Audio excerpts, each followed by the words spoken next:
Hello po, ako po si Lester at ngayon po ay magluluto naman po tayo ng bulalo. At ito po ang ating mga ingredients. At tara, pisahan po natin. Ito po ang buto-buto at ang beef chunk. At ilalagay na po natin sa kaserola ang ating buto-buto na bulalo.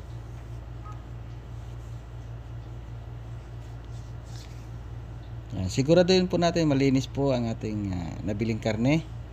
Ilang beses ko pong inugasan to. At ngayon po ilalagay naman po natin ang ating beef chunk.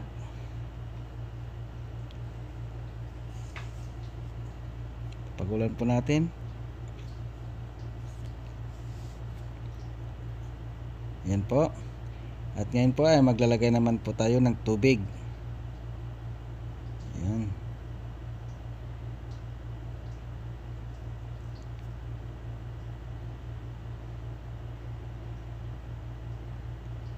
At bubuksan natin ang ating kalan.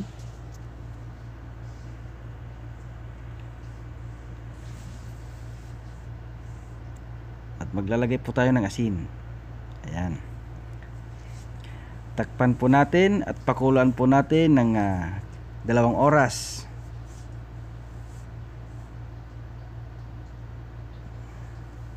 Yan po, shortcut. At yan po ay magtatanggal naman po tayo ng mga scams at mantika. Napakadali pong lutuin lamang po ito at tsaga-tsaga lang sa pag-aantay kasi kailangan natin ng matagalang pagluto. At maglalagay din po ako ng Knorr cubes beef at sa gayon na malasang-malasa ang kanyang sabaw.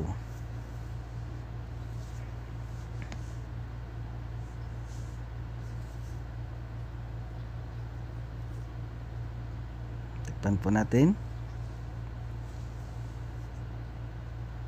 Yan. At maglalagay din po tayo ng sibuyas. Sibuyas na pula po ang gamit ko. At maglalagay din ako ng 2 bawang. Ganito po ang hiwa ko sa bawang para sa gayon hindi po siya magkakalat. Buo-buo pa rin siya. Yan, takpan po natin mga ilang minuto pa.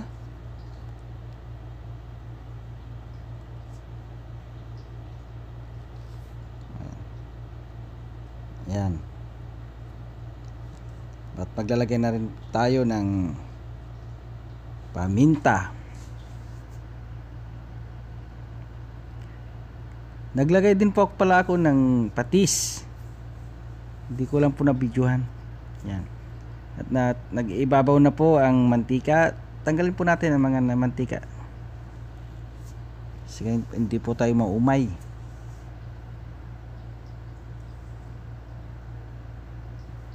Yan po.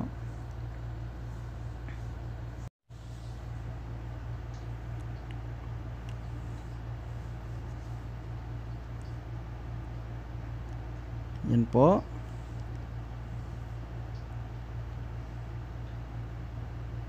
At pwede na natin ilagay ang ating mais. Sweet corn. Yan. Yan. Takpan po natin lutuin po natin 30 minutes hanggang sa maluto po ang ating mais. Yan po.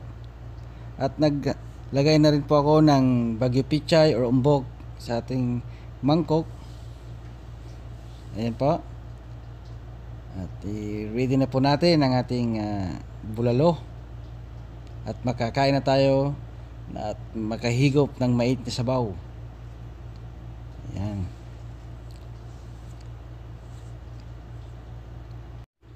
Ayan po, pwede na po tayong kumain at umihigop ng mainit na sabaw.